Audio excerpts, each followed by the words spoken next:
नमस्कार, hornbill TV देख रहे हैं आप। मैं हूं आपके साथ विशाल गर्ग। खबरों की शुरुआत करेंगे। सीएम पुष्कर सिंह धामी आज पिथौरागढ़ दौरे पर रहे, जहां पहुंचने पर कार्यकर्ताओं ने उनका गर्मजोशी के साथ स्वागत किया। सीएम धामी ने पिथौरागढ़ में चल रही विकास योजनाओं को लेकर अधिकारियों संग समीक्षा बैठक भी की है। साथ ही अधिकारियों से योजनाओं की वर्तमान स्थिति और काम की गति को लेकर भी फीडबैक लिया है। सीएम धामी ने अधिकारियों को योजनाओं को आम आदमी तक पहुंचाने और किसी को भी योजना का लाभ लेने में परेशानी ना हो, इस बात का ख्याल रखने के भी निर्देश दिए हैं।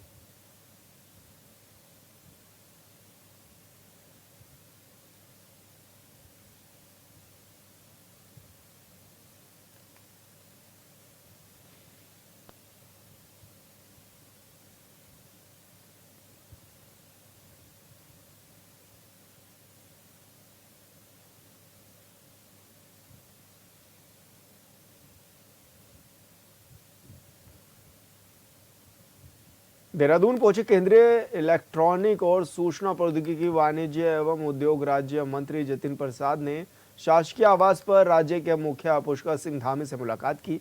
सीएम से मुलाकात को लेकर एक्स पर भी पोस्ट किया है, जिसमें उन्होंने लिखा कि केंद्रीय राज्य मंत्री जितिन पहुंचे हुए हैं आज उत्तराखंड और इस दौरान उन्होंने मुलाकात भी की है। साथ ही मुलाकात के दौरान राज्य में तकनीकी को बढ़ावा देने और वाणिज्य से संबंधित विषयों पर भी इस दौरान चर्चा हुई है।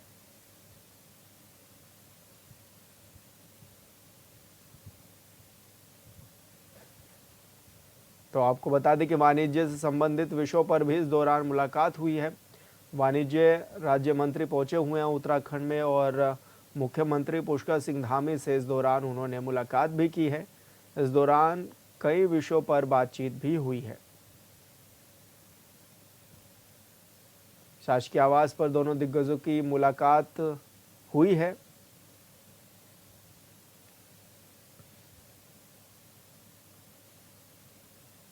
कैबिनेट मंत्री रेखा आर्या ने रायपुर स्थित स्पोर्ट्स कॉलेज में एक बैठक आयोजित की। बैठक में प्रदेश के राशन डीलरों की समस्याओं के संबंध में विस्तार से चर्चा भी की गई। वहीं मंत्री रेखा आर्या ने कहा है कि राशन डीलरों को कोविड के समय से ही लाभांश और किराया अब तक नहीं मिला है, जबकि 21 महीनों का किराया और लाभांश लाभार्थियों को मिल चुका है, लेकिन अभी भी 7 महीने का बकाया बाकी है, जिसको लेकर विभाग कोशिश कर रहा है।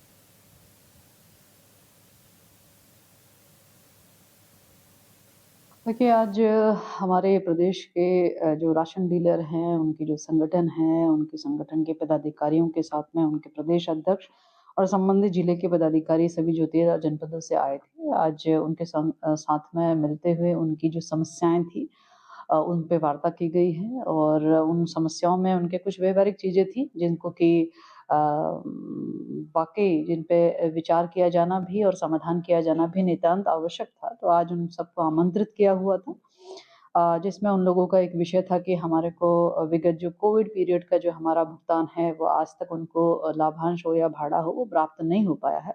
जिसमें उन्होंने यह भी स्वीकार करा कि विभाग के सतत प्रयास से जो है लगभग 21 माह का जो है वो उन्हें राशन लाभांश और भाड़ा प्राप्त हो चुका है। शेष 7 माह का जो है और उनको भुगतान होना है, जिसको लेकर विभाग प्रयासरत है और जो लगभग 42 करोड़ की धनराशि के साथ में है। भारत सरकार से लगातार जो है पत्राचार भी हो रहा है। भारत सरकार के खाद्य सेक्रेटरी को बताया भी जा रहा है और उनकी ओर से आश्वासन है कि वे जल्द इस भुगतान को भी वो देने का कार्य करेंगे। उत्तराखंड हाईकोर्ट ने पुलिस के शक्तिमान घोड़े के केस में सीजेएम कोर्ट देहरादून से बरी हुए 5 आरोपियों के खिलाफ मुकदमा दर्ज करने और इस संबंध में केस की समस्त पत्रावली याचिकाओं को दिलाए जाने को लेकर दायर जनहित याचिका पर सुनवाई भी की है।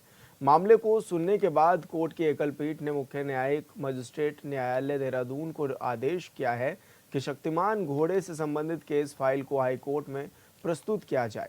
मामले की अगली सुनवाई 28 नवंबर को तय की गई है। बता दें कि होशियार सिंह बिष्ट ने हाई कोर्ट में याचिका दायर कर कहा है कि 14 मार्च 2016 को विधानसभा सत्र के दौरान बीजेपी का धरना था।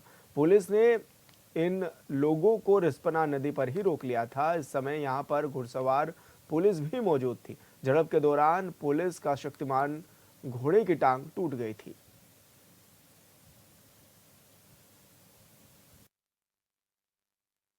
Respondent side have got enumeration objection per Honorable Justice said today, all right, I am ordering to the district court to dispatch the complete case file of Shaktiman to this court so that after examining the Honorable Justice Rakesh Tapnial will deliver his judicial verdict on 28th November. Uttarakhand high court ने हल्द्वानी शहर में मंगल पड़ाव से roadways bus station तक road का सौंदर्यीकरण करने के साथ ही सड़क के चौड़ीकरण की जद में आ रहे कई व्यापारियों की याचिकाओं पर सुनवाई भी रखी है। इस दौरान अतिक्रमण हटाने के आदेश भी कई बार हो चुके हैं और कोर्ट ने सरकार और नगर निगम से ये बताते हुए कहा है कि रोड चौड़ीकरण में क्या मानक थे।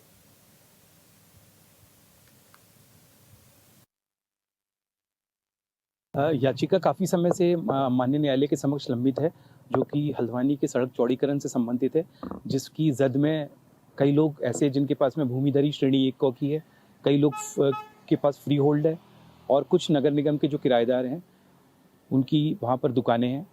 माननीय न्यायालय के समक्ष आज एक बार पुनः बहस हुई और माननीय न्यायालय ने कुछ सुप्रीम कोर्ट के जजमेंट थे जो कि दूसरे पक्ष को पढ़ के आने के लिए कहा तथा यह भी कहा कि चौड़ीकरण के क्या मानक और क्या आधार हैं तथा ये चौड़ीकरण की एक्सरसाइज करने से पहले क्या सारे के सारे जो एक्सरसाइज थी उससे पहले पूरी कर ली गई है या सीधे इस तरह के नोटिस लोगों में दे दिए गए। मामले में अगली तिथि 2 दिसंबर की निर्धारित की गई है।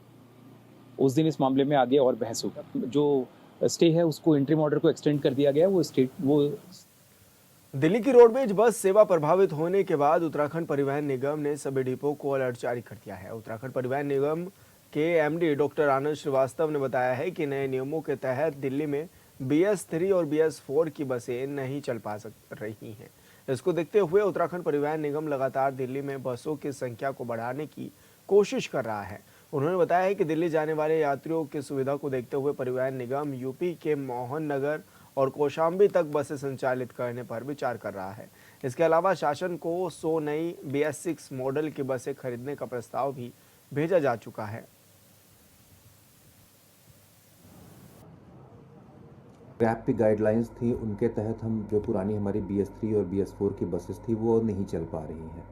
वर्तमान में जो हमारी बसेस चल रही हैं वो तकरीबन 181 CNG बसेस अभी हमारे दिल्ली रूट पे चल रही हैं। उसके अलावा 12 वोल्वो बसेस चल रही हैं BS6 की, और हमने जो नई बसेस खरीदी थी अभी 130 जो बसें आनी थी उसमें से 103 बसेस अब तक आ चुकी हैं। तो इन बसों की सहायता से, ये तकरीबन 300 के आसपास बसेस हैं, इनकी सहायता से हम दिल्ली रूट पर आवागमन कर रहे हैं। जहां पर आवश्यकता पड़ रही है जैसे वोल्वो बसेस में हम उनके फेरे भी बढ़ा दे रहे हैं और पूरा हमारा प्रयास है कि किसी भी यात्री को कोई समस्या ना होने पाए।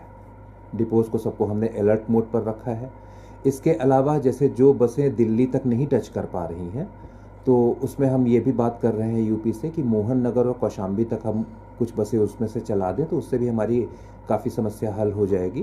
तकरीबन 12 बसें मोहन नगर के लिए और 10 से 12 ही बसें कौशाम्बी तक चलाने के लिए, ऐसा हमारा प्लान है।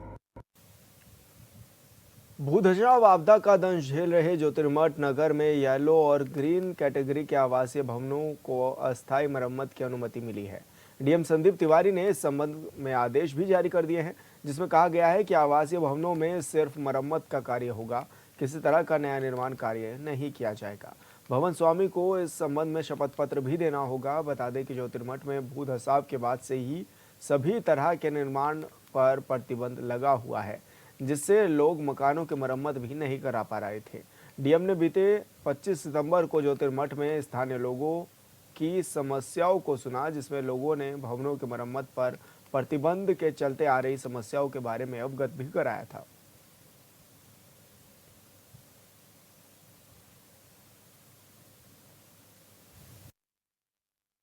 जो हमारी बैठक हुई थी जोशीमठ में मूल निवास संघर्ष समिति के साथ, और उसमें सचिव आपदा और आयुक्त गढ़वाल भी मौजूद रहे थे।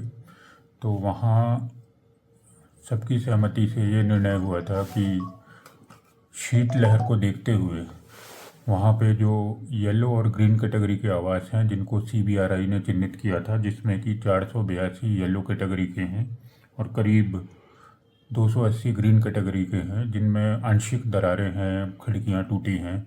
तो शीतकालीन लहर को देखते हुए यह निर्णय लिया गया है कि वह जो भी अपना हल्का मरम्मत का कार्य करवाना चाह रहे हैं वो इस आशय का प्रमाण पत्र तहसील में जमा करेंगे स्टाम्प पेपर में कि वे कोई भी नया निर्माण नहीं करेंगे, केवल मरम्मत कार्य करेंगे इन 2 कैटेगरी के आवासों में। तो उनको अनुमति दे दी जाएगी। तो जनहित में ये फैसला लिया गया है। और संवाददाता संजय कुमार हमारे साथ फोन लाइन पर जुड़ गए हैं। संजय, क्या कुछ जानकारी मिल रही है, किस तरह के आदेश डीएम ने दिए हैं अभी घरों की मरम्मत कराने के संबंध में?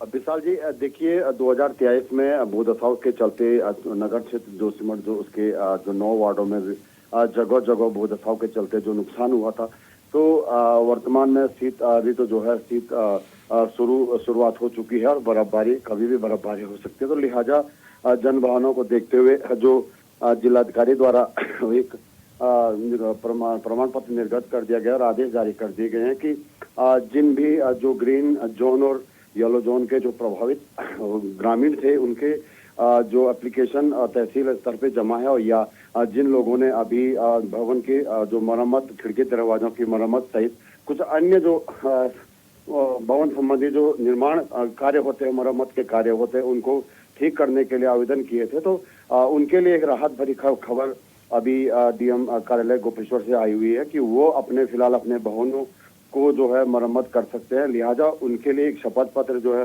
भर करके तहसील स्तर पर जमा करना होगा कि वो इस पर कोई नया निर्माण नहीं करेंगे, सिर्फ जो मरम्मत का कार्य है उसे ही वो इस दुरुस्त करने के बावत जो है अनुमति उनको दी जाएगी। तो इसको लेकर के कहीं ना कहीं जो ये प्रभावित क्षेत्र के जो ग्रीन और येलो कैटेगरी के जो 482 भवन जो रेड कैटेगरी में, उसके अलावा जो येलो कैटेगरी और ग्रीन कैटेगरी के कुल मिला के 650 भवन जो हैं यहाँ पे अभी जो CBRI रुड़की द्वारा चिन्हित किए, तो उनके भवन स्वामी जो है फिलहाल मरम्मत का कार्य कर सकते हैं, लेकिन उसके लिए उन्हें बिल्कुल संजय, सही कहा आपने कि इसके लिए भी अब अनुमति दे दी है।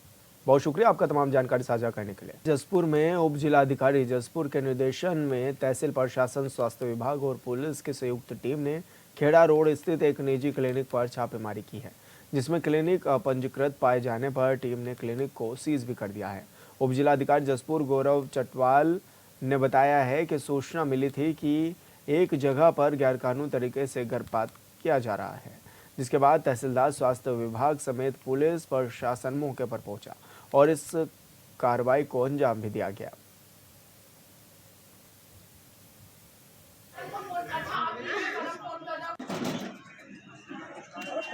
देखिए, वो एक विश्वस्त सूत्रों से कुछ पता चला कि एक जगह पे जो है वो इलीगली जो है वो गर्भपात कराया जा रहा है। तो सूचना मिलने पर हमने जो है अपने तहसीलदार को मौके पे भेजा और CMS साहब को भी और पुलिस को भी सूचित किया, और CMS साहब जो हमारे गहलोत जी वो भी मौके पे पहुँचे, पुलिस भी मौके पे पहुँची। और वहाँ पे प्रथम दृष्टया तो ऐसा लगा नहीं कि वहाँ कुछ इस तरह का क्लिनिक संचालित हो रहा है, किंतु शक होने पर वहाँ के जो ताले थे उनको तोड़ के अंदर घुसा गया और वहाँ पे पाया गया कि वहाँ पे कुछ इस तरह का कृत्य वहाँ पे हो रहा था। तो वो उसके लिए जो है CMS साहब ने जो अपनी तरफ से जो कार्रवाई है कानूनी वो शुरू कर दी है। पुलिस द्वारा भी इसमें पूर्ण सहयोग प्रदान किया गया है और आगे भी जो उसमें जो आख्या आएगी उसके आधार पर उनके खिलाफ कड़ी कानूनी कार्रवाई करवाई जाएगी। एसपी चंपावत अजय गणपति ने यातायात नियमों का उल्लंघन करने और नशा कर वाहन चलाने वाले वाहन चालकों के खिलाफ कड़ी कार्रवाई करने के लिए जिले के सभी थाना प्रभारियों को निर्देशित किया है। एसपी गणपति के निर्देश पर चंपावत की चौकी बालाकोट की पुलिस टीम ने घाट क्षेत्र में वाहन चेकिंग अभियान चलाया है। चेकिंग के दौरान पिथौरागढ़ में आर्मी भर्ती में सम्मिलित युवाओं को लेकर टनकपुर को आ रही एक प्राइवेट स्कूल बस को चेक किया गया, तो बस चालक के शराब के नशे में होने की भी पुष्टि की गई है।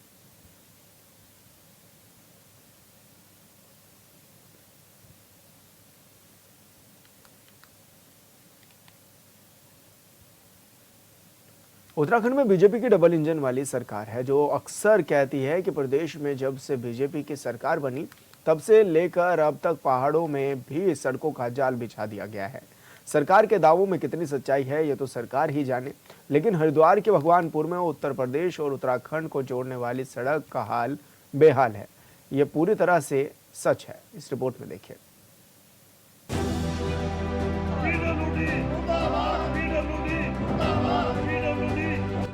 अजी और रास्ता हम जब तक हमने होशिवाड़ी इस तरह देख रहे हैं, इसमें गड्ढे खंचे बस इसी तरह चला आ रहा है। और आज तक जितने विधायक एमएलए एमपी बने हैं सब ने इससे किनारा ही रखा। जी हाँ, सही सुना आपने। हरिद्वार में भगवानपुर विधानसभा क्षेत्र के चोली प्लांट, मंडावर और छापुर, शेर अफगनपुर सहित कई गांवों के ग्रामीणों को सियासत करने वालों ने अब तक धोखा ही दिया है। उत्तराखंड की बीजेपी वाली डबल इंजन सरकार के कैबिनेट मंत्री से लेकर स्थानीय कांग्रेस विधायक ममता राकेश तक सबको पता है कि यहाँ वर्षों से सड़क का निर्माण कार्य नहीं हुआ, लिहाजा लोगों को परेशानी होती है, लेकिन किसी ने अब तक ध्यान नहीं दिया है। सर, हमने इसमें जो रोड है वाली, ये मतलब कि यहाँ से 8-9 गांव के बीच हमारे मुख्य रास्ता है, यो इसमें पत्थर पड़े हैं और पत्थर पे ना जो बाइक चलती है तो फिसलती है, मतलब कि बाइक भी गिरती है तो आदमी, बहुत से आदमी बाइक जो औरत होती है ना डरती है पीछे बैठ के बाइक पे, क्योंकि गिरना खतरा बहुत ज्यादा रहता है, तो इसलिए बहुत से आदमी बेचारे पैदल चल रहे। नेता जो कहता है कहते ही है पर करते नहीं, कह रहे बहुत पहले से, पर आज तक करा कुछ नहीं। हमने आज तक के पत्थर पड़े हुए देखे कि रोड गिरी नहीं आज तक के। वो इधर कच्चा रास्ता जा रहा, छापुर का मेन रास्ता जो, तो यहाँ मुझे लगता था नहीं कुछ वैसा कुछ हो पाएगा, पर आदमी बहुत कोशिश कर रहे हैं कि गाँव के भी, पर प्रधान जो यहाँ के जिला पंचायत है, जो यहाँ के ममता राकेश है, पर इनका कुछ काम नहीं, मतलब कि कहती है पर कर रहा कोई कुछ नहीं। बड़ी बात तो ये है कि यह सड़क सिर्फ भगवानपुर विधानसभा क्षेत्र के चोली प्लॉट, मंडावर और छापुर, शेर अफगनपुर गांव सहित कई गांवों को जोड़ती है, बल्कि सड़क उत्तर प्रदेश और उत्तराखंड के हाईवे को भी कनेक्ट करती है।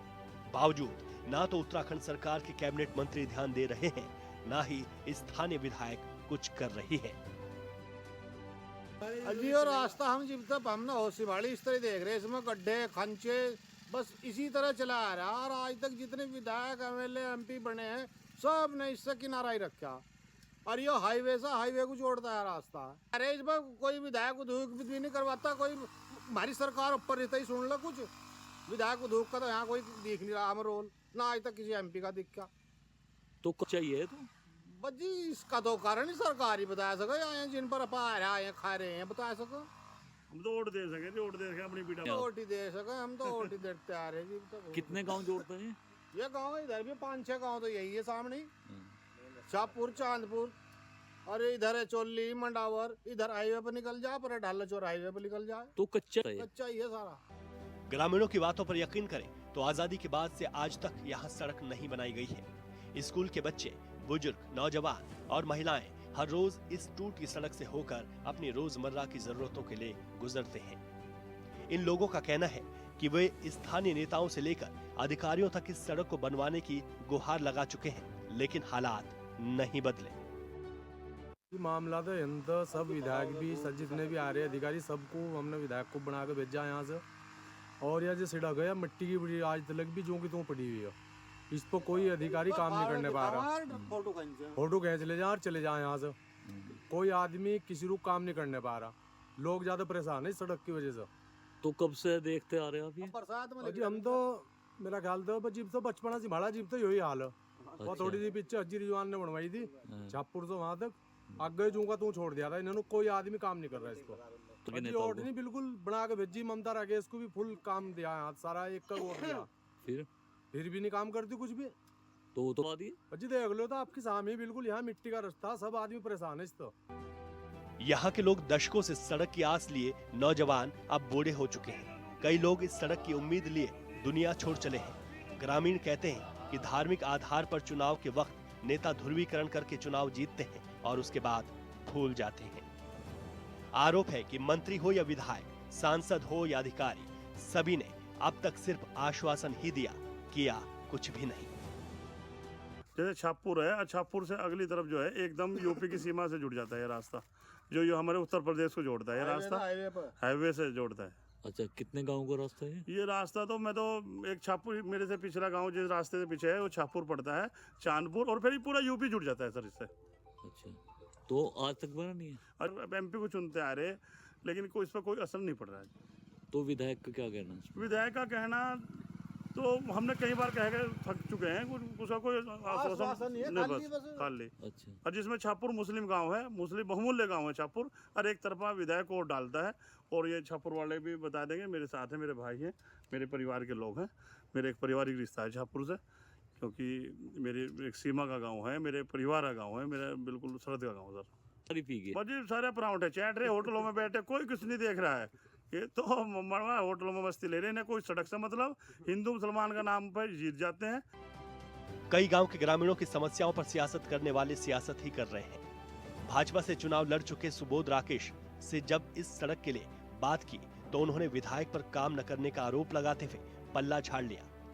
इधर 3 बार से यहाँ कांग्रेस पार्टी की विधायक ममता राकेश हैं, जिन्होंने कहा कि वो इस सड़क का प्रस्ताव भेज चुकी हैं। उन्होंने एक लेटर भी दिखाया। वास्तविकता तो ये है, ये आज ही की बात नहीं है, लगभग 9 साल 10वां साल चल रहा है क्षेत्र में सम्मानित विधायक। इस क्षेत्र की जनता बार बार उनको चुन रही है, और वही लोग चुन रहे हैं जो सड़क के लिए आज इधर उधर की ठोकरें खा रहे हैं, भटक रहे हैं। मैं निश्चित रूप से कहना चाहता हूं कि सरकार कभी किसी नेता का काम नहीं रोकती है। इसका उदाहरण हमारे बड़े भाई स्वर्गीय सुरेंद्र राकेश जी हैं कि चमन बना दिया था विपक्ष में रहते हुए अपने क्षेत्र को, और अपने क्षेत्र को तो छोड़िए, आप दूसरे क्षेत्र को जो नए व्यवस्था में जोड़ना था वहां पर भी ऐसा कोई गांव नहीं बचा था जहां पर उन्होंने सड़कों का निर्माण नहीं करा दिया था। ये करने वाले का काम है जो करना जानता है। मैं निश्चित रूप से कहना चाहता हूं आप लोगों से कि काम तो आज भी हो रहे हैं जो व्यवस्था से सरकार की होने चाहिए। सरकार किसी नेता के, किसी विधायक के क्षेत्र में इंटरफेयर नहीं करती है। जो उनके प्रस्ताव गए हैं वो निश्चित रूप से स्वीकृत होते हैं, यहाँ भी हो रहे हैं और भी क्षेत्रों में हो रहे हैं। मकसद मात्र ये है, मतलब उनका जो राजनीति करने का जो सोच और तरीका है कि मुस्लिम बहुल्य क्षेत्र में सड़कें डालने का कोई लाभ उनको नहीं है, क्योंकि वो वोट उनका पहले से ही है, वो ऑलरेडी उनके खाते में पड़ा है, इसलिए उसकी वो टेंशन नहीं लेती है। कांग्रेस पार्टी का सोच ये रही है। ग्रामीण निर्माण विभाग से संबंधित ये मामला है। ग्रामीण क्षेत्र की ये सड़कें आती हैं, ये पीडब्ल्यूडी के दायरे में नहीं आती है। लोक निर्माण में गांव की मुख्य सड़कों का निर्माण होता है। तो इस सड़क को हमने फरवरी के महीने में, मेरे पास कुछ व्यक्ति आए और हमने ग्रामीण निर्माण मंत्री जी गणेश जोशी जी को इन सड़कों के प्रस्ताव दिए हैं। और इन सड़कों के, क्योंकि बीच में लोकसभा चुनाव आ गए थे, लोकसभा चुनाव के बाद बड़ी सड़कें हैं, 7 सड़कें मैंने अपनी विधानसभा से भेज रखी हैं, जिन पर मुझे लगता है कि शीघ्र कार्रवाई चल रही है और शुरू होने वाली है।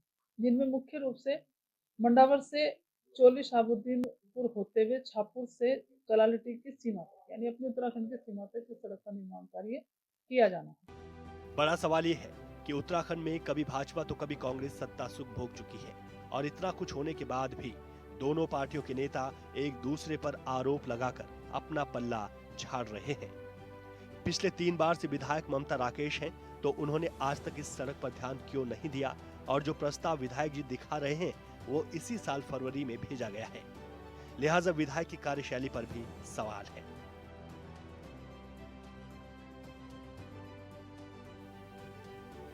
Bureau report. और फिलहाल इस बुलेटिन में इतना ही। आप देखते रहिए हॉर्नबिल टीवी। नमस्कार।